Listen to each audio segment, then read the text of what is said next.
Ya estamos, ya estamos grabando. Vamos a encomendarnos entonces de manera especial a alguien que nos ha acompañado en estos días, en este estudio, que es Santo Tomás de Aquino. Ustedes tienen ya la oración. Vamos a encomendarnos a Nuestra Señora Trono de la Sabiduría por manos de Santo Tomás de Aquino. Yo voy a hacer la oración entonces en latín, esta oración para antes de estudiar, eh, escrita por Santo Tomás de Aquino. Ustedes la van acompañando en el texto que está en latín. In nomine Patris et Filii Spiritus Sancti. Amen. Ante lectionem scriptionem vel predicationem. Creator ineffabilis, qui de thesauris sapientiae tue, tres angelorum hierarchias designasti, et ea super caelum empyreum miro ordine collocasti, atque universi partes legantissime deposuisti. Tu, inquam quiverus fons luminis et sapientiae diceris, atque super eminens principium infundere digneris, super intellectus mei tenebras, tue radium claritatis duplices, in quibus natus sum a me removens tenebras, peccatum scilicet et ignorantiam. Tu, qui linguas infantiam facis dicertas, linguam meam erudias, atque in labiis meis gratiam tuam benedictiones infundas. Da mihi intelligendi acumen, retinendi capacitatem, adiscendit modum et facilitatem, interpretandi subtilitatem, loquendi gratiam copiosam, ingressum instruas, progressum dirigas, egressum compleas, tu, qui es verus Deus et homo, qui vice regnas in saecula saeculorum. Amén. Sagrado Corazón de Jesús, en vos confío. Inmaculado Corazón de María, sed la salvación del alma mía. San José, ruega por nosotros. En el nombre del Padre, del Hijo, del Espíritu Santo. Amén. Bueno, gracias a Santo Tomás. Ustedes tienen la oración. Los que no la tengan, nos escriben por el interno o lo piden en las redes sociales. Ahí se los hacemos llegar con mucho gusto. Teología con el profe Camilo. Tienen ustedes entonces un texto. Yo voy a cargarlo por aquí.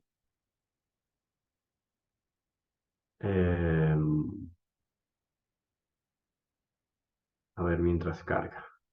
El texto también lo hemos mandado, lo hemos enviado ya varias veces por el chat y hemos ido viendo algunos de los puntos. El día de hoy vamos a ver muy rápidamente eh, uno de ellos y nos vamos a adentrar propiamente ya en el contexto científico. Ya vimos las 5 pruebas de la existencia de Dios de Santo Tomás de Aquino, que resumen en sí lo que son los principios lógicos y naturales por los cuales, a partir de la inteligencia, puedo deducir la existencia de un ser creador. Obviamente que un panorama mucho más amplio se abre cuando nos introducimos en la fe y acudimos a la Sagrada Escritura, que ahí sí que la inteligencia vuela. Bueno, el texto que ustedes tienen, no sé si lo tienen ahí a la mano, lo tienen en el computador, lo tienen en el celular, se llama La existencia de Dios. Ha sido uno de los documentos que les he enviado. Bueno, esperemos a ver que esto cargue, termine de cargar el documento. ¿Están viendo ustedes ya en pantalla? ¿Ven el documento? Aún no. ¿No? A ver, tengamos paciencia que la tecnología no es del todo generosa.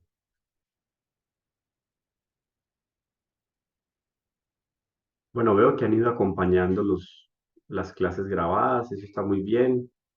Hemos tratado de resolver todas las preguntas al final de la clase, aunque no quedan grabadas. Si alguien más tiene alguna pregunta, en los comentarios de los mismos videos pueden colocar las preguntas. Tienen que compartir los videos para que el video, haciéndose popular en YouTube, va a hacerse más propaganda automáticamente al video. O sea que es una manera de darle me gusta, like, darle me gusta y de compartir a otros. Eso termina por proyectarse y catapultarse de una manera impresionante. Los algoritmos de Internet funcionan así. Se usan a veces para asuntos que nada tienen que ver con la salvación. Qué bueno que podamos aprovechar el sistema para que esto que sí tiene que ver con la salvación nos ayude a hacer apostolado y evangelizar. Yo le di cargar nuevamente, pero no sé qué pasó. Ahora sí, parece que ahora sí está cargando. Muy bien, aquí está la existencia de Dios, pero ya habíamos visto varios aquí. Vamos a ir el alma, el alma, el alma. Vamos adelantados ya. Yo los demás se los voy a dejar a ustedes antes de la negación. Este que es muy importante. El espíritu humano manifiesta a Dios. Habíamos dicho ya, eso lo deben de tener ustedes muy claro. Yo les voy a pedir una disculpa. Yo voy a ser muy puntual en que la clase sea un poco menos de una hora. Tenemos un tiempo para las preguntas y ahí cerramos. Estoy con una alergia, no sé la verdad porque desde ayer me dio muy fuerte. Ahora me tomé una medicina como para poder estar tranquilo en la clase, pero mm, de verdad que me ha dado fuerte. Entonces voy a tratar de reducir un tris, me voy a robar un tris los minutos de ustedes y me disculpan. Habíamos dicho ya entonces en clases anteriores que el hombre por naturaleza es un ser religioso.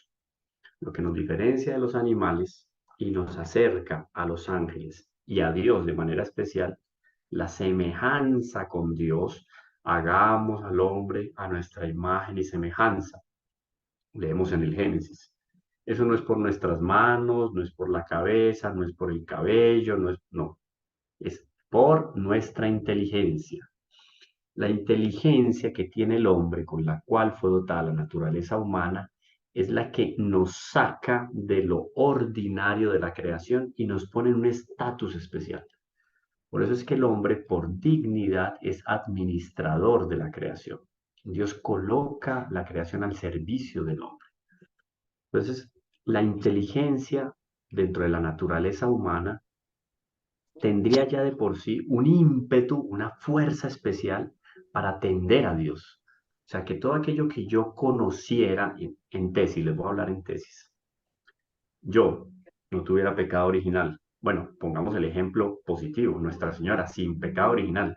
Cualquier pensamiento de Nuestra Señora, cualquier raciocinio de Nuestra Señora, cualquier ejercicio de la inteligencia, cualquier proceso inteligible que Nuestra Señora hacía, lo hacía siempre en dirección a qué? A Dios. Cualquier movimiento, oído, cuando hablamos de los movimientos, el primer motor inmóvil, Dios, el intelecto también tiene movimientos. Cualquier movimiento de la inteligencia de Nuestra Señora estaba dirigido ¿a dónde? A Dios. Porque el hombre, por naturaleza, antes del pecado original, estaba siempre moviendo su inteligencia en función de Dios. Entonces, el espíritu humano, lo que nosotros tenemos de más cercano a los ángeles y de más cercano a Dios, ese espíritu humano manifiesta a Dios, da a conocer a Dios y se identifica con Dios. Eso es muy importante. Entonces, cuando el hombre es capaz de percibir una realidad en el otro, yo, Camilo Galvez, en ustedes percibo una realidad que va más allá del cuerpo, del cabello, de los ojos, va más allá. Yo logro percibir que en ustedes hay un espíritu, hay un neuma, hay un soplo de Dios, un ánima. Cuando yo logro distinguir eso en ustedes, o sea, no soy un materialista, no tengo mi inteligencia reducida a lo material, sino que sé que existe algo más allá de lo que pueden percibir los sentidos. Yo logro leer en ustedes a Dios, porque Dios se manifiesta en el espíritu humano. Entonces Dios se manifiesta en la música, que es una expresión del alma. Dios se manifiesta inclusive en el arte. Cuando el arte es bello, se asemeja, se acerca a esa impronta, a ese sello que Dios colocó en la creación y que está en el corazón del hombre, cuando el arte es bello, el arte manifiesta a Dios. Y así, cuando el hombre tiene su corazón, su mente abierta a Dios, lo que el hombre hace o piensa está siempre impregnado de ese aroma, de esas pinceladas de Dios. Entonces, el ser humano, miren acá, el ser humano percibe su singularidad y preeminencia sobre el resto de la naturaleza. Es lo que yo les decía. ¿Qué significa esto? Que el hombre, cuando es sensato, cuando el hombre tiene sentido común, el hombre se da cuenta que es singular, o sea, que es especial. Eso es la singularidad. Por eso se dice que la santidad de Nuestra Señora es singularísima, o sea, especialísima, es única. Entonces el ser humano percibe su singularidad y su preeminencia, o sea, está por delante de y por encima de el resto de la naturaleza. Por eso cuando el hombre hoy en día que aparece por ahí esas ideologías entorpecedoras del espíritu humano y de la inteligencia, donde dicen que el hombre puede identificarse animal, puede identificarse inclusive planta, puede identificarse lo que ustedes quieran, el hombre está rechazando ese ímpetu natural que tiene el espíritu humano, que es el de percibir que es singular, o sea, es único, la naturaleza humana es única y tiene una preeminencia sobre todo el resto de la naturaleza, y sobre el sol, sobre el sol. El hombre tiene preeminencia sobre el sol, sobre el mar. ¿Cuántos litros de agua tiene el mar? Miles de millones. No es infinito, pero es insondable. En algún momento San Agustín iba caminando por una playa y se encontró a un niño que estaba así, inclinado en la playa, y, y- y le preguntó, ¿qué estás haciendo? El niño estaba con una conchita. El niño estaba con una conchita y, y con la conchita el niño, y con la conchita el niño estaba cogiendo agua del mar y la colocaba en un huequito que había hecho en la arena. Se iba hasta el mar, cogía la conchita, una conchita de caracol, volvía y botaba el agua, iba y traía. San Agustín se quedó así, viendo al niño. ¿Qué haces? Dice, estoy echando el mar aquí en este hueco. Y San Agustín, pues eso es imposible. Dice, es más fácil que yo haga eso a que tú resuelvas el problema que tienes en tu cabeza. Y en ese momento San Agustín estaba pensando en la Santísima Trinidad. Claro, imposible. Algunas nociones puedo tener yo de la Santísima Trinidad con la inteligencia, pero si yo lograra darle una explicación con la inteligencia, con la ciencia a Dios, Dios no sería Dios. Porque Dios, yo tendría la capacidad de abarcar la grandeza de Dios, por lo tanto Dios no sería infinito. Una de las características de Dios primordiales, esenciales, es la de ser infinito y único. Si yo lograría entenderlo, sería como decir que Dios cabe en mi cabeza. Imposible. Entonces, el ángel le dio era un ángel, obviamente desapareció. Era un ángel que le estaba dando una lección con respecto a la capacidad de la inteligencia en función de la existencia de Dios. El caso es que, a pesar de que ese mar inmenso es inconmensurable, nosotros, por naturaleza, tenemos una preeminencia, eminentísimo, ¿no? El, a los, a los obispos se les dice excelencia, a los cardenales se les dice eminencia, al papa se le dice santidad, son grados. Eminencia está por encima de excelencia, es una cosa, wow. Grabémonos esto muy claro. El ser humano percibe su singularidad y preeminencia sobre el resto de la naturaleza. Entonces, si el hombre es capaz de percibir que está por encima de la naturaleza, también es capaz de deducir que hay una gradación o gradación, una gradación, hay unos grados en la naturaleza que va desde el más bajo hasta el más alto, que en el orden de la naturaleza es Nuestra Señora de la Gracia. Ella que es llena de gracia es lo más alto que hay en la naturaleza, Nuestra Señora, dejando de lado la naturaleza humana de nuestro Señor Jesucristo.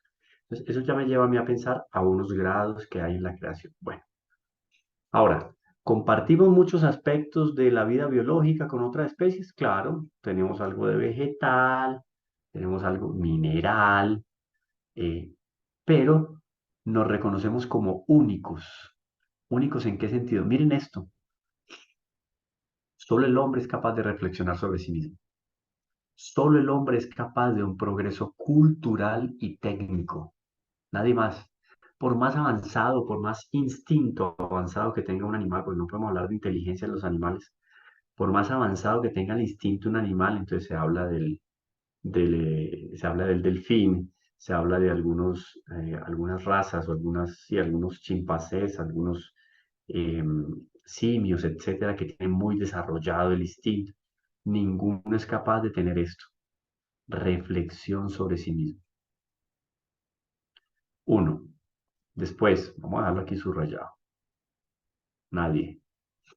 Después, nadie es capaz de realizar un progreso cultural como el hombre. Nadie. Y técnico, tampoco. Solo el hombre. Ahora, que pueda hacer una reflexión sobre la moralidad de sus propias acciones, que pueda decir, esto que hice es malo, ¡ah! Me arrepiento, hice mal. Tiene criterio, tiene conciencia. Eso no lo tiene ningún animal, mucho menos una máquina. Ahora, es capaz el hombre, esto es impresionante, porque es capaz de trascender con su conocimiento y su voluntad. Entonces, esto es muy interesante, porque entonces va más allá, el hombre va más allá de lo que le muestran sus sentidos. Esto es impresionante. Yo con los sentidos percibo colores, percibo formas, puedo llegar a hacer unas ciertas especulaciones a partir de lo que me muestran mis sentidos. Pero hay cosas con las cuales yo puedo ir más allá, que trascienden mi conocimiento. Pero, y eso es algo muy importante, porque cuando yo hago una reflexión sobre la libertad, veo que la libertad me da esa posibilidad, ir más allá, yo tener una decisión sobre mi voluntad. Ahora, esto es muy interesante. Nos ponemos por encima del resto del cosmos material. Nada supera al hombre. No nos dejemos deslumbrar por el tamaño de un planeta, por la fuerza de un cometa, por la potencia de las olas, nada. En definitiva, esto es muy importante. Miren acá, yo quiero que se concentren ahí. Están todos viendo el texto, ¿cierto? Sí, Bueno, concentrémonos en el texto entonces. En definitiva, el ser humano es sujeto de una vida espiritual que trasciende la materia. Sin embargo, depende. Claro, por más que nosotros tengamos la capacidad de ir más allá de lo que nos muestran nuestros sentidos, nosotros somos dependientes. Dependemos de. Dependemos, por ejemplo, del alimento. Dependemos de la temperatura. Dependemos de nuestras propias fuerzas, sí, pero especialmente de algunas fuerzas que son externas. Dependemos muchas veces de otros. Eso también es muy interesante porque a pesar de que tenemos todo esto aquí de maravilloso y de posibilidades y que nos ponemos por encima del cosmos, que es una cosa impresionante, compararnos con una estrella, con lo que sea, bueno, por más que nosotros dependemos, o sea, somos contingentes, ¿se acuerdan? Necesarios y contingente. Es una de las vías del conocimiento de Santo Tomás de Aquino. Ahora bien, desde los orígenes, la cultura y la religiosidad de los pueblos han explicado esta trascendencia del ser humano, afirmando su dependencia de Dios, del cual la vida humana contiene un reflejo. Hagámoslo a imagen y semejanza. Somos un reflejo de Dios. Está bien, no somos idénticos a Dios, pero somos semejantes. Entonces, siempre a lo largo de la historia, creo que en algún momento nosotros hablamos de los sumerios, para no hablar de los persas ni de los babilonios, pero hablamos de los sumerios y hablamos como desde el primer momento de lo que nosotros conocemos de historia, la cultura y la religiosidad de los pueblos han explicado esa trascendencia del ser humano. El hombre dice, yo sé que existe una fuerza, puede ser que no todos digan explícitamente, hablen de Dios, pueden hablar de dioses, pueden hablar de energía, claro, porque no se han acercado a la revelación, pero por lo menos las culturas y los pueblos siempre han afirmado su dependencia de Dios. Ahora bien, en sintonía con este común sentir de la razón, porque es un ejercicio de la razón que el hombre hace, aparece un elemento más interesante todavía. Perdón, la revelación judeocristiana, porque aquí hablamos de Antiguo y Nuevo Testamento, enseña que el hombre ha sido creado a imagen y semejanza de Dios. Vamos entonces introduciendo el tema, a ver si hemos entendido bien. El hombre tiene una preeminencia. A ver, ahora me van a poner a mí aquí, cuidado, yo estoy aquí, que me está fallando el mouse. El hombre tiene una preeminencia en todo lo creado y tiene unas posibilidades que no tienen los demás seres, animados o inanimados. Él tiene unas condiciones, unas cualidades y unas posibilidades especiales. Pero esas posibilidades especiales no van solamente hacia el hecho de administrar o de dominar la creación, no va mucho más allá. Mire, este es el punto importante. Trascender es ir más allá de lo creado para remitirse a lo increado. El hombre es el único que tiene esa capacidad de ir de las cosas creadas a lo increado, al el increado, que es Dios. Ahora, esa presencia moral, esa presencia, miren, de esta conciencia moral, esto no lo tiene la inteligencia artificial, no lo va a tener nunca un computador, eh, nada, eso no. Eh, eh, Esta conciencia moral que aprueba el bien que hacemos y censura el mal que realizamos, esto es muy importante. Pues miren estas dos posibilidades que tiene la conciencia moral, aprobar el bien y censurar el mal, lleva a reconocer un sumo bien al cual, esto está aquí, un sumo bien al cual estamos llamados a conformarnos y del cual nuestra conciencia es como un mensajero. Miren qué bonita esta definición de la conciencia. La conciencia es una mensajera de la voluntad de Dios. Entonces yo con esa conciencia que es mensajera de la voluntad de Dios, yo distingo lo que se asemeja a esa mensajera que es la conciencia, la voluntad de Dios. Yo digo, esto es bueno. Mi conciencia, yo, hombre, tengo capacidad de distinguir lo que es bueno y malo. Es la conciencia. Partiendo de la experiencia de la conciencia humana y sin conocer, esto es muy importante porque entonces esto está dirigido para todos los hombres. Esto no es solamente para nosotros que hemos tenido la gracia no solo de conocer la revelación, sino de conocer la revelación en la Iglesia Católica. Entonces, partiendo de la experiencia de la conciencia humana y sin reconocer la revelación bíblica, o sea, esto es para todo el mundo. Varios pensadores desarrollaron desde la antigüedad una reflexión sobre la dimensión ética del obrar humano. Los antiguos, los griegos y los romanos también, de alguna manera, desarrollaron una reflexión sobre el comportamiento del hombre, porque es que la naturaleza humana, en su mera naturaleza, tiene la capacidad de reflexionar sobre el bien y el mal. Llega un momento que a causa del pecado se deforma esa conciencia. Uno dice, uy, este tipo perdió la conciencia. ¿Cómo se le ocurre?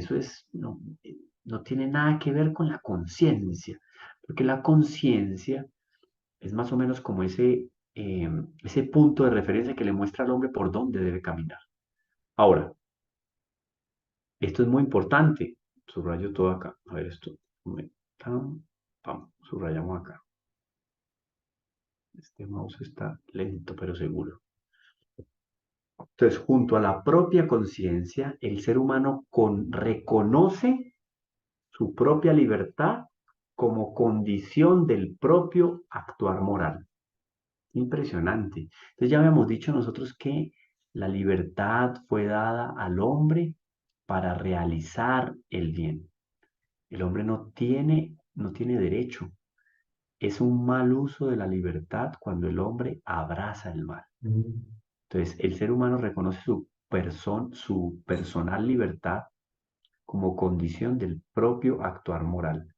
Cuando yo estoy actuando dentro de la moral, yo estoy resaltando el poder y la capacidad que tiene la libertad de conducirme a Dios. En ese ejercicio de la libertad se reconoce libre. Yo soy libre cuando hago el bien, soy esclavo cuando hago el mal. La persona humana lee en sí la correspondiente, perdón, responsabilidad de las propias acciones y la existencia de alguien ante el cual ser responsable. Este alguien, miren que está con mayúscula, este alguien debe ser mayor que la naturaleza material. Esto es muy importante. Debe ser mayor que la naturaleza material. Y no inferior, sino mayor que nuestros semejantes, también llamados a ser responsables como nosotros. O sea, si el hombre es capaz de distinguir un comportamiento moral y un comportamiento inmoral, el hombre debe tener un punto de referencia. Y ese punto de referencia podría ser fulano o sutana, sí, pero a su vez él o aquella tienen un punto de referencia. Vamos a llegar entonces por escala a un sumo bien, a un sumo alguien que es el punto de referencia para las buenas acciones, para abrazar las buenas acciones y para rechazar las malas acciones. La idea entonces se concluye aquí. Miren eso qué bonito. El texto es hasta poético. La existencia, esto es muy importante, la existencia de la libertad y de la responsabilidad humanas conducen a la existencia de un Dios. Es el punto de referencia. Garante, me da garantía de qué? Del bien y del mal. De que existe el mal, claro, porque es la ausencia de bien.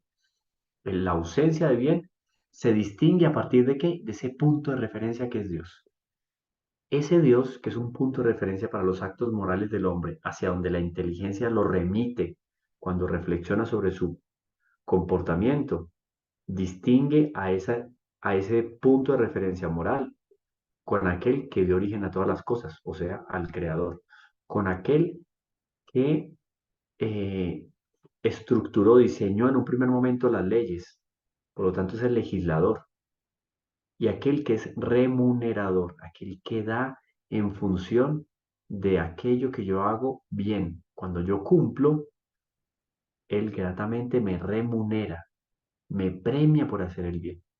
Bueno, ahí van a aparecer algunas dificultades con respecto a la visión contemporánea y moderna de relativizar y subjetivar las acciones del hombre de tal manera que cualquier cosa es buena, cualquier cosa es mala.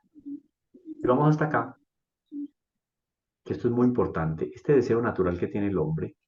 Oye, esto es natural, esto lo tiene el bautizado y el no bautizado. Esto es muy importante tenerlo aquí en cuenta. Miren bien el texto, a ver, concéntrese en el texto. La chica esta yo la puedo meter aquí en el bolsillo, ¿verdad? En el ser humano existe un deseo natural de verdad, de bien y de felicidad, que son manifestaciones de nuestra aspiración natural de ver a Dios. Porque cuando Dios nos creó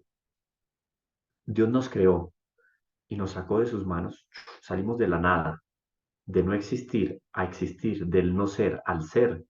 Dios nos crea y en ese momento nosotros tenemos un instinto por el cual buscamos a Dios. Y solo satisfacemos nuestra existencia cuando nos encontramos con Dios.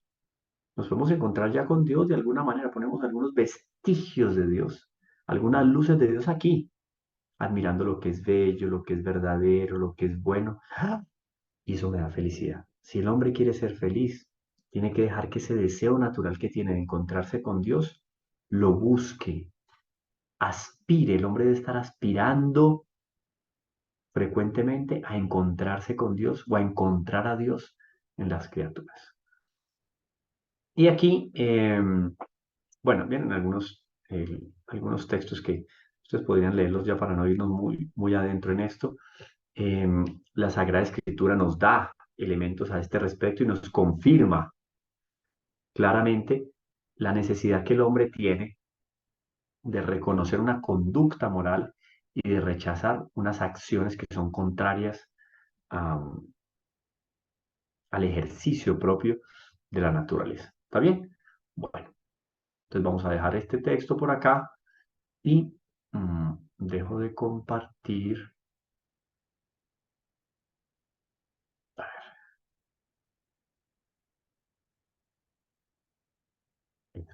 y, y me voy por acá. Tengo por acá unas anotaciones. Vamos ya a entrar propiamente al campo de la ciencia. Pasamos la página, ustedes pueden leer de nuevo el texto que leímos ahora o releer Y aquí yo me voy ya a un tema, vamos a definir, que como estamos hablando de la existencia de Dios, vámonos al Éxodo. ¿Qué, qué es eso que nosotros llamamos Dios? Miren que nosotros aquí, muy por accidente, vamos a hablar de la Sagrada Escritura. Muy poco hemos hablado. Hemos hecho un ejercicio intelectual más bien natural, porque esta inteligencia nos fue dada para encontrar a Dios. Entonces, primero que todo, ¿qué es eso o ese que llamamos Dios? Esa podría ser una primera pregunta. Y si no vamos al libro del Éxodo, nos vamos a encontrar en la Sagrada Escritura que Él va a decir claramente, yo soy el que soy. Eso es una definición, es un nombre. Por eso nosotros escribimos Dios con D mayúscula. Es Dios, no es un Dios, no, es Dios, ¿no? Entonces, antes de nosotros entrar a discutir o demostrar sobre la existencia científica que nos va a llevar irremediablemente a creer en un Dios creador, conviene que nos pongamos de acuerdo en eso que llamamos Dios. Vamos a ver entonces que muchos de los escritores antiguos, contemporáneos también, que han negado la existencia de Dios, así como este, por aquí tengo un libro. A ver, ustedes si ven ahí. Uy, ¿cómo este es esto? Aquí así. A ver, la cámara como que no lo capta bien. A ver. Mm, oh, esto no se ve. Ah, es que estoy con... Ah, por aquí yo tengo otro truco para mostrarles.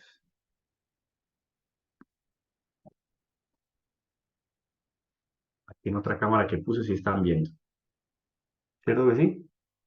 Uy, ¿qué es esto? Por Dios, qué problema. Qué problema mostrarle el libro. A ver. eh, este libro se llama El espejismo de Dios. Profe, perdón, se ve muy borroso el Se ve título. Qué borroso, sí, pena, no es lo que alcancé yo... a notar. Venga y verá. Yo quiero que lo vean. Es que yo tengo aquí...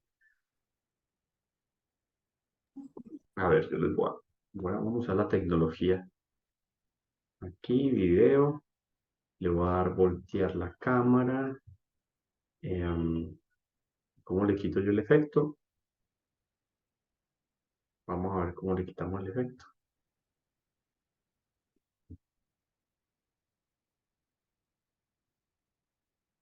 Esto yo no sé por qué se ve así. Es que la tecnología es ingrata. Qué cosa tan tenaz. Bueno, el libro se llama El espejismo de Dios. El espejismo de Dios de Richard Dawkins. El espejismo de Dios. Les recomiendo no leerlo. ¿Sabe por qué? Porque es perder el tiempo. Este hombre, que es catalogado uno de los grandes ateos, pues hoy en día, pero es absurdo. Este Richard Dawkins debe estar para él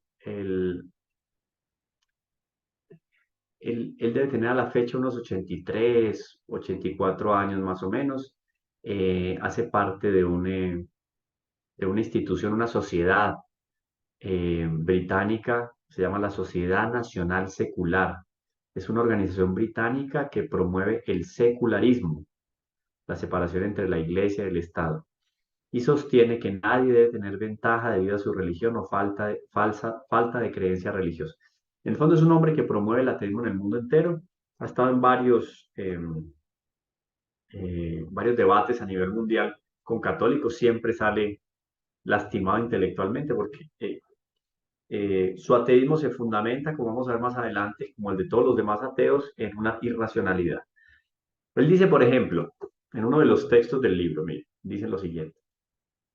Dice, uno de los desafíos más grandes del intelecto humano a lo largo de los siglos ha sido el de explicar cómo surge la compleja e improbable apariencia de que el universo ha sido diseñado. Claro, si nosotros hablamos de un diseño, ¿hablamos de qué? De un diseñador, ¿no? Si hablamos de un diseño, hablamos de un diseñador. Entonces él dice que uno de los grandes desafíos es lograr quitarle a la gente la cabeza y lo que la misma ciencia dice de que el mundo es diseñado, es que el cosmos es tan ordenado que es imposible que el cosmos sea fruto de una sucesión de hechos fortuitos, fortuna, suerte, casualidad. No, una cosa es causalidad. Causalidad sí, porque tiene una causa primera, pero no casualidad. Es imposible. Entonces dice que uno de los grandes problemas es ese, cómo sacar esa idea de que todo lo ordenado del universo no está relacionado con alguien que ordena. Eso ya es, miren que ya el primer principio, él niega de alguna manera su posición de ateo. Es irreconciliable con la lógica lo que él dice. Después dice que la tentación, mírenlo cómo se refiere despectivamente, él dice que la tentación natural es atribuir la apariencia de diseño al diseño mismo. O sea, en el fondo, cuando yo veo un reloj, ¿a mí a qué me remite?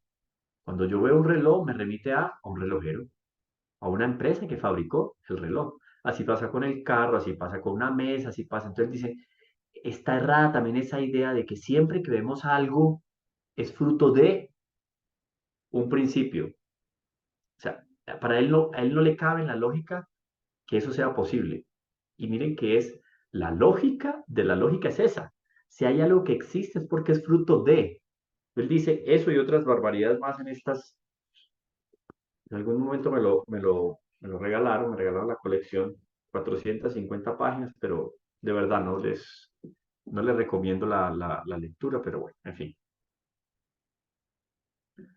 Vamos entonces a lo que nos compete acá. Listo. Dejamos de lado nuestro personaje y vamos aquí a lo que les estaba contando. Bueno, entonces vamos a ver que muchos de los grandes escritores ateos pecan por una falta de rigor. ¿En qué? En la definición de lo que rechazan. Porque señalan que Dios no existe o que no se puede explicar la existencia de Dios, pero no saben definir a Dios. Eso ya es el primer problema para ellos.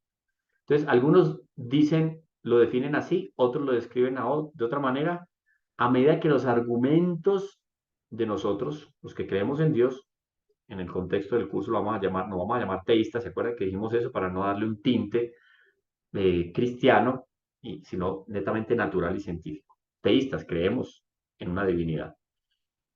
Pues a medida que los argumentos a lo largo de la historia van apareciendo a favor de nosotros, los que creemos en Dios, ellos van acomodándose de tal manera que puedan seguir negando a Dios sin quedar en lo ridículo en el ámbito intelectual.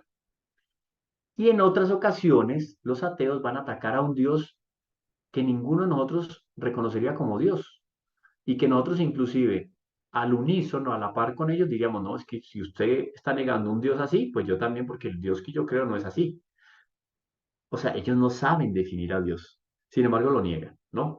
Entonces, no es nuestro Dios, no es un Zeus olímpico, no, para nada. Ni mucho menos un anciano con barba que mira al hombre así con rabia, con furor, que encadena una especie de Prometeo y que pretende ser el único instrumento de felicidad para el hombre. O sea, la visión nuestra de la divinidad no tiene nada que ver con la visión deformada que tenían los griegos, no. Nosotros vamos mucho más allá. Porque además de nosotros tener el auxilio de la gracia y de la revelación, eso agudiza nuestra posibilidad natural de comprender lo que es Dios. Entonces, hay un problema en la mente de esos varios autores ateos modernos, es que Dios termina pareciéndose una especie de caricatura de un tirano que trata así con arbitrariedad a sus súbditos humanos y los creó y los tiró en el mundo como una especie de pecera o de circo donde espera que se despedacen o que sobrevivan para llegar al fin del tiempo a pedirles cuentas. No. Hay un ateo, por ejemplo, un ateo periodista furibundo, Christopher Hitchens. Después les voy a mandar estos nombres para que los tengan ahí a la mano. Él escribió lo siguiente: Dios no es bueno. Uno de los más populares libros de apologética atea fue ese.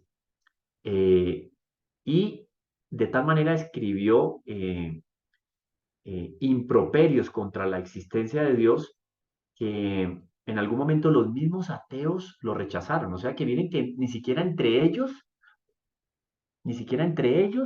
tienen unidad de criterios. No, el texto de él, el libro de él, fue famoso. Dios no es bueno. Acuérdense de ese título, Dios no es bueno. Entonces, en el fondo, defendía la inexistencia de Dios porque existe el mal en el mundo. O porque en el fondo, si podía existir algo más allá de lo que nosotros no podemos identificar con los sentidos, ser una especie de Dios tirano como el que nosotros nunca hemos concebido, ni en la iglesia, ni siquiera en el pensamiento judío del Antiguo Testamento. Ahora, caracterizar a Dios de esa manera, así como un tirano, un arbitrario. Esa caracterización de Dios ha sido inclusive tachada por otros contemporáneos de él, ateos, como un libro que es fruto de una vergüenza intelectual. O sea, él mismo ha sido atacado por los ateos.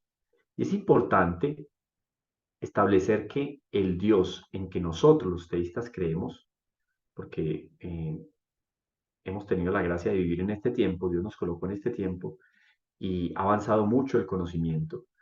Nosotros no solo por sentimiento, no solo por fe, sino también por conocimiento y por posibilidad intelectual, creemos en Dios. O sea, tenemos posibilidades naturales también para acercarnos a Dios, ¿no? Entonces, nuestra discusión con los ateos podría terminar de la siguiente manera, no, yo tampoco creo en eso que usted cree, que usted dice no creer, no, ese no es mi Dios. Eh, este ateo del cual hablábamos, en algún momento yo creo que les hablé de él, un tal Curtis White, dice, yo soy ateo, eh, él dice, yo soy ateo, si ser ateo significa no creer en un Dios consejero que se sienta así como fuera de su creación, que proclama edictos, que castiga a los desafortunados pecadores, que busca venganza contra sus enemigos, escogiendo los lados, algún lado, o este o aquel, durante una guerra. Yo no creo en ese Dios. No podría decirle perfectamente, no, yo tampoco creo en ese Dios. Si usted va a negar un Dios con esas características, yo también. ¿Qué podemos decir? Estamos de acuerdo. No creemos en absoluto en un Dios que es traidor, que es tirano, que es vengativo, no, no. Tampoco creo en Pachamama, en Quetzalcóatl, aquel Dios al cual le sacrificaban hombres y mujeres, inclusive vivos, le sacrificaban los abortos. Estamos de acuerdo con los antiguos hebreos y inclusive con los primeros cristianos que veían en tales diosesillos, por decirlo de alguna manera, representaciones del mal. Y Pablo lo dice claramente, los dioses de los paganos son demonios. Entonces nosotros no creemos en ese Dios que más bien tiene unas características de diosesillo, de casi que de hada madrina o de demonio, porque si le da unas características así de tirano y de vengador.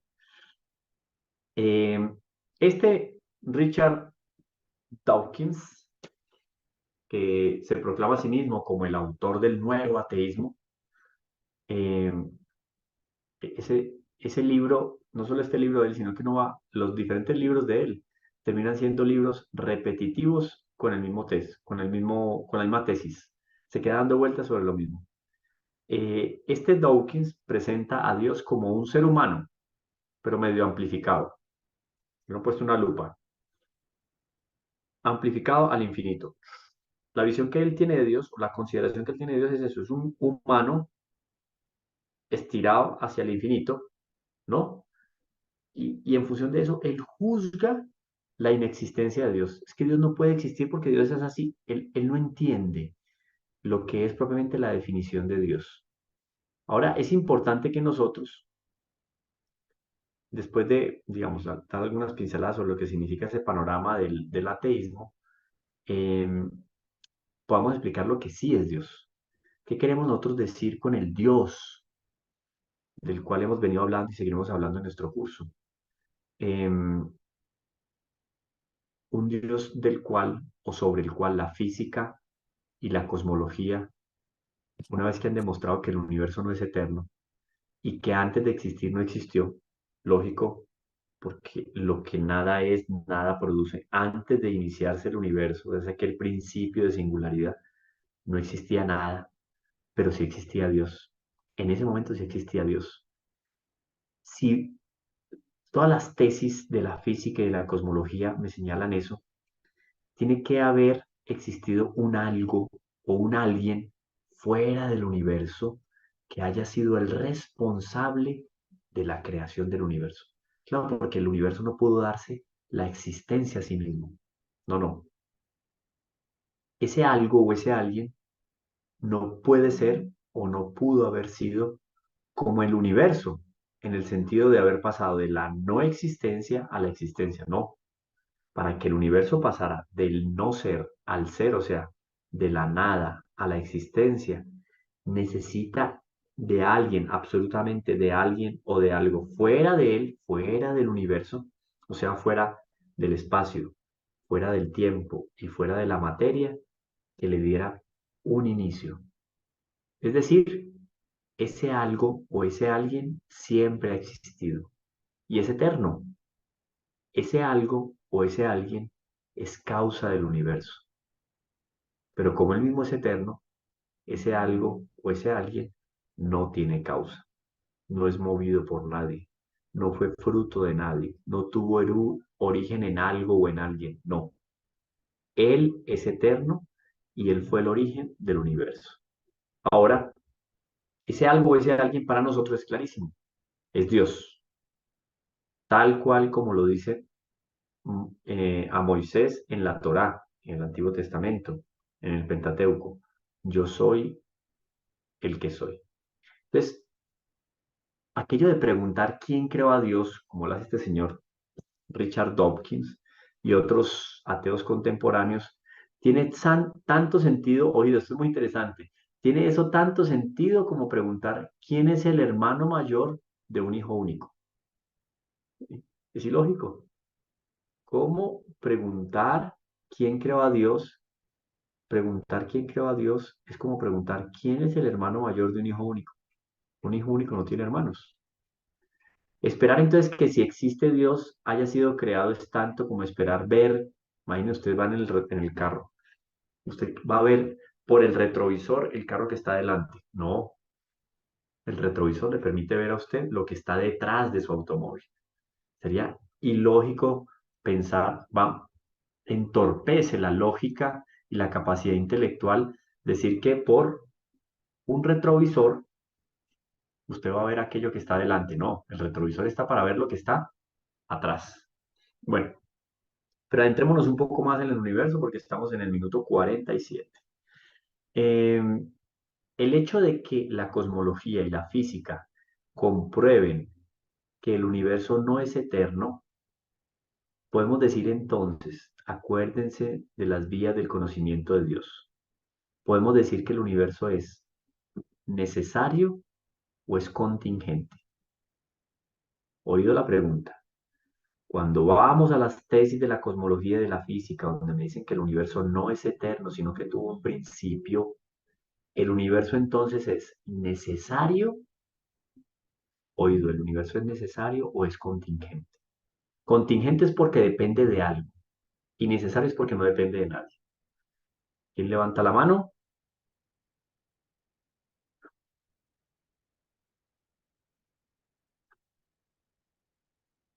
Muchos levantaron la mano. No había nadie por ahí levantando la mano. Ah, por ahí. Nena, a Perfecto. ver, nena. El universo es, hola, buenas tardes. El universo es contingente, ¿no? Porque va a tener un Así es, fin. radicalmente. El universo es contingente. ¿Por qué? Porque tuvo un inicio y algo o alguien debió o debe existir que le ha dado esa posibilidad de existencia al universo. Es que la lógica es la que muestra eso.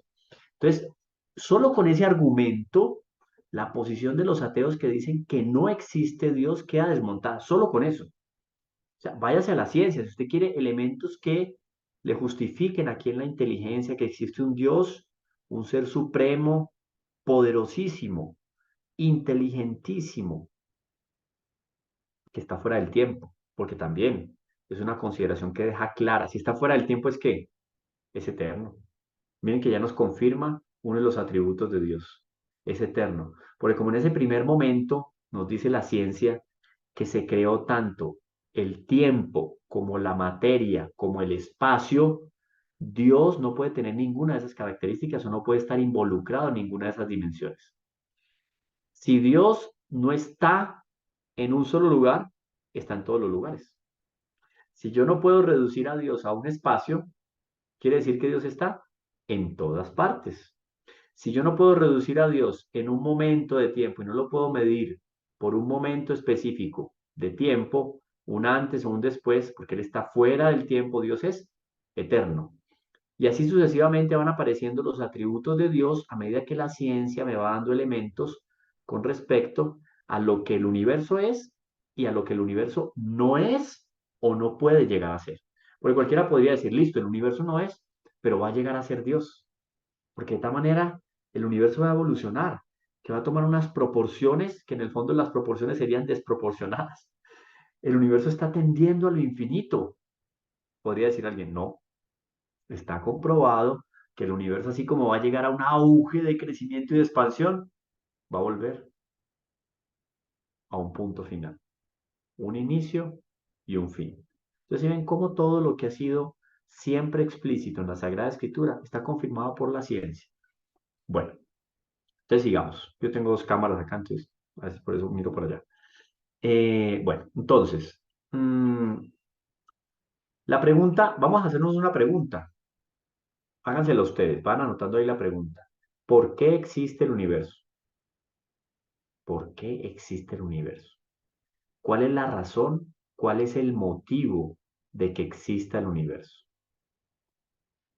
Eh, esa pregunta, entonces, si el universo tuvo un inicio, como nos dice la ciencia, tendríamos que preguntarnos, ¿eso o ese alguien que está por fuera del universo tuvo una intención?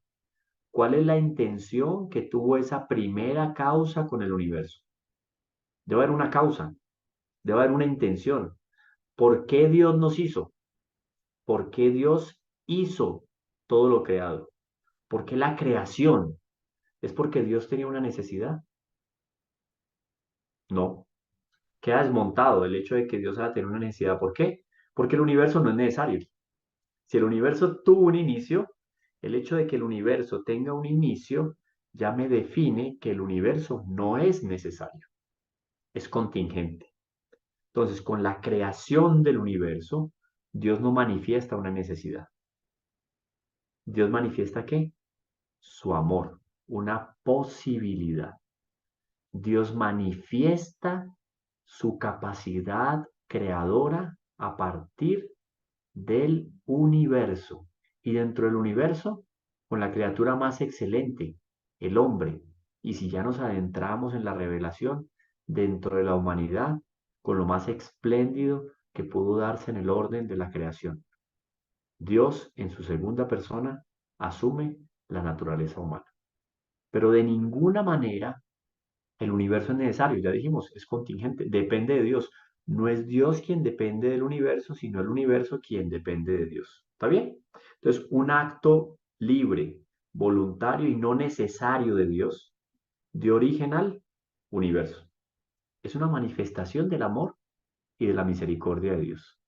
Ahora, hay un ateo activista, el radical, Bertrand Russell, que afirmaba, debo decir que el universo está ahí y eso es todo.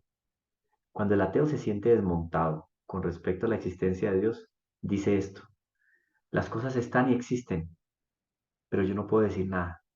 Entonces ya no se dicen ateos, sino agnósticos, que no pueden ni comprobar que Dios existe, ni son capaces tampoco de comprobar que Dios no existe. Que es más absurdo inclusive que el mismo ateo, ¿no? Porque el ateo por lo menos toma como punto de referencia algo más tangible, más lógico, pero el agnóstico, existen muchos hoy en día que dicen eso, no, yo ni creo ni no creo, yo la verdad, o no me interesa, pero yo no sé qué es peor, como no interesarse uno por una cuestión que es fundamental desde el lado, desde el punto de vista más natural, o sea, el tipo más materialista debería de interesarse por lo material, listo, pero interésese por lo más profundo, lo material. ¿Para qué sirve eso material? ¿De dónde viene y para dónde va? Si se interesara por esas dimensiones, de dónde viene, dónde está y para dónde va, tendría que interesarse por esa cuestión de Dios. Porque es ilegítimo incluso, esto me parece muy interesante porque esto es una anotación, esta la tengo acá, a ver, yo miro, esta es, a ver, la 20. Este es un debate entre un sacerdote jesuita em, que se enfrenta con este ateo Russell y eh, el ateo decía, es ilegítimo, imagínense, él decía, es ilegítimo inclusive preguntar la cuestión de la causa del mundo. O sea, el hombre, de alguna manera, este ateo declara que es tan torpe el hombre en su inteligencia que ni siquiera debería ponerse ese problema. sea, él dice que, ellos, la mayoría de los ateos dicen que no habría un interés propio en el hombre de filosofar al respecto de la existencia de algo que esté más allá de lo creado, como que no le incumbe al hombre. Miren cómo esto se contrapone a lo que nosotros hemos venido viendo de lo importante para el hombre que es darle un buen uso a su inteligencia, que es remitirse a aquello que tiene que ver con el origen y la explicación de todas las cosas. Bueno, entonces aquí nos introducimos un poco más leyendo el Salmo 19. El Salmo 19 nos dice, los cielos atestiguan la gloria de Dios y el firmamento predica las obras que Él ha hecho. Salmo 19. Miren qué bonito. En el fondo esto es una declaración de la naturaleza con respecto a su creador. Repito, miren el texto. Los cielos atestiguan la gloria de Dios y el firmamento predica las obras que Él ha hecho. Qué lindo. Y después me encuentro aquí con una cita de Robert Kurland. Yo les voy a ir dando nombres así, pero para que ustedes relacionen cómo hoy por hoy hay cantidad de figuras científicas que atestiguan la existencia de Dios. Este Robert Kurland es doctor en físico por la Universidad de Harvard, es licenciado en química por el Instituto Tecnológico de California, fue profesor de química en la Universidad de Carnegie Mellon y de Ciencias Biofísicas en las universidades de Buffalo, Boston, Penn State y otras más. Bueno, este hombre nos va a decir, eh,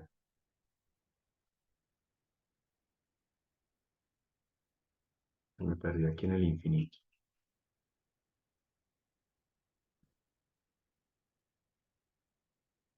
Uy, ¿qué se hizo acá esto? Aquí está.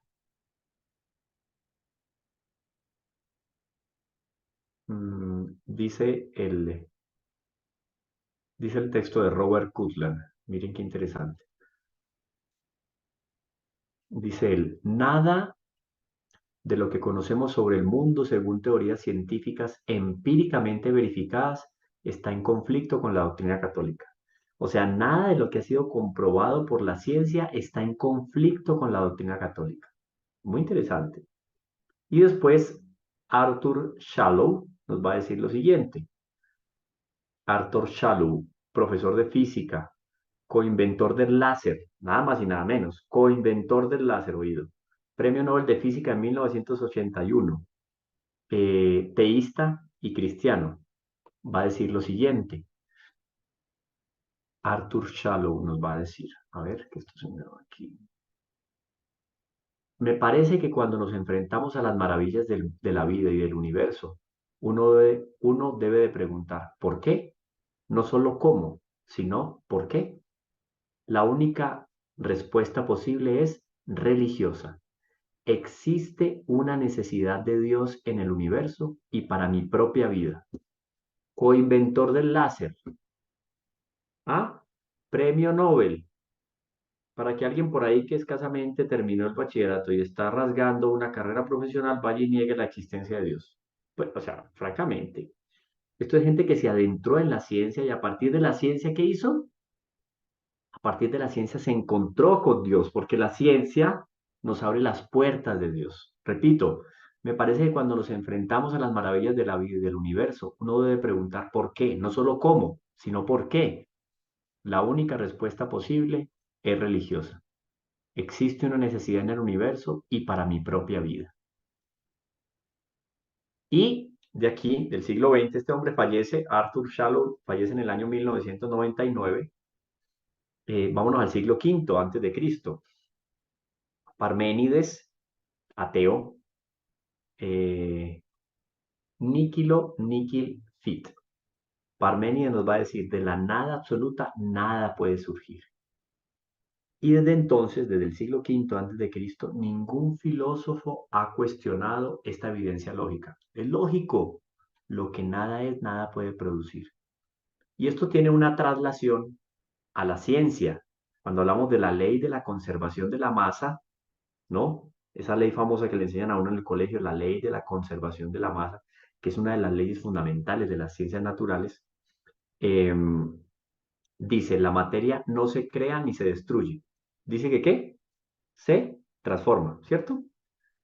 Esa es la ley fundamental, conservación de la masa de la materia. Esta ley fue anticipada por otro científico griego del siglo V, Anaxágoras. Dice él, nada se crea ni desaparece, sino que las cosas ya existentes se combinan y luego de nuevo se separan. ¿Eso qué quiere decir en resumidas cuentas? Todo lo que tiene un origen tiene una causa. Porque si la nada nada es y nada produce, ¿qué significa? ¿De dónde salió el universo? De alguien o algo que lo produjo. Y nos vamos a encontrar con otra cita por acá. William Phillips, un físico norteamericano que nació en el año 48. Él recibió el Premio Nobel de Física en el año 1997. Él va a decir lo siguiente, miren esto, qué interesante. Yo les voy a mandar esa cita a ustedes después para que las tengan allá a mano. Dice él, creo en Dios, Premio Nobel. Más del 90% de los premios Nobel de Física y Química en los últimos 100 años creen en Dios. Creo en Dios, de hecho, creo en un Dios personal que actúa e interactúa con la creación. Creo que las observaciones acerca del origen del orden del universo físico y el aparente ajuste de precisión excepcional de las condiciones del universo para el desarrollo de la vida sugieren que un creador inteligente es el responsable. Esto es muy interesante. Por eso lo vamos más adelante cuando hablemos del principio antrópico. Todas las leyes que conocemos, eh, eh, la ley, eh, la ley de la conservación de la materia, las fuerzas, la fuerza de gravedad, la fuerza débil, la fuerza nuclear débil y la fuerza nuclear dura o fuerte, la fuerza electromagnética. Si nosotros la variáramos en unos grados milimétricos, de tal manera habría un caos que la vida no sería posible. Entonces, ¿cómo es que las cosas se coordinaron de tal manera que posibilitaron la vida? Hombre, tiene que haber un legislador, no hay de otra. Ahora, podríamos formular lo siguiente. Eh, todo lo que alcanza la existencia en la naturaleza tiene una causa, o bien todo lo que ha tenido un origen tiene una causa. Este es un principio universal y evidente. Todo, como no es necesario, sino contingente, necesita o necesitó de un origen y necesita de una conservación, porque oído, no es solo el origen, es la conservación de las cosas. Si yo que soy contingente necesito conservarme y descanso, me cuido, tomo medicamentos, me alimento, ahora, ¿qué es lo que sustenta a las criaturas en general cuando no son racionales? Y a mí mismo me da la posibilidad de alentarme cada mañana. Ahí está. Todo lo que ha tenido un origen tiene una causa. Siendo las 8:03, hacemos una pausa y no sé si tienen alguna pregunta, hermano Marco.